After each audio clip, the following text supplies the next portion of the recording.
The second thing he wanted me to share was he sees your pain, he sees your struggle, and he sees your determination. He sees how resilient you are, he sees how faithful you are, he sees how courageous you are, he sees how persistent you are in your prayer life, in seeking him first, and seeking to validate only him and not be a people pleaser or do things. You don't have itching ears, you don't have your burning eyes. You don't just do things for the show of man's sake.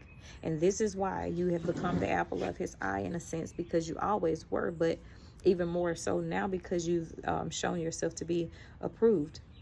And so the third point is stop trying to do things by your own strength and your might. So while you know that there are certain promises and things that you've prayed and you've gotten a confirmation that these things will come, you're not going to be the one to bring forth the fruitful harvest. It is going to be by his strength, his might, and his hand. This is why it doesn't make sense. This is why it looks like it's just out of order. This is why it looks like it does not flow. You're actually in flow. You're actually in alignment, but you are trying to do things by your own strength instead of waiting on our Father. And so this is what your instruction is just to simply wait on him. And so that's confirmation to someone. And as always, I want you guys to take it back to him and be specific in what it is that you are receiving, that he's confirming through this message, but that is specific for someone. And then the fourth thing is things will move.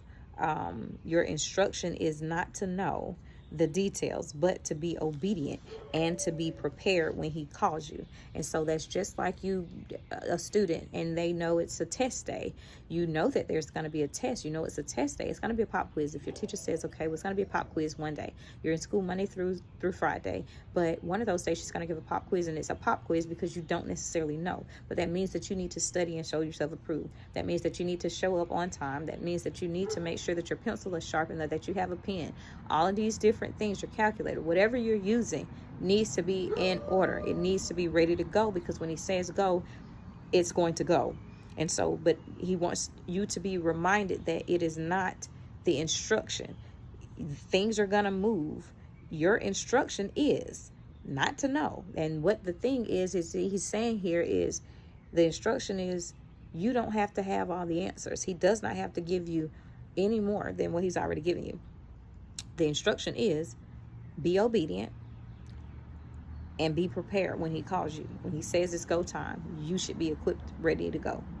Like, that's like the kid. You telling them, hey, get up, put your clothes on, put your shoes on, brush your teeth, comb your hair, grab a bowl of cereal, whatever you're going to do, and be ready.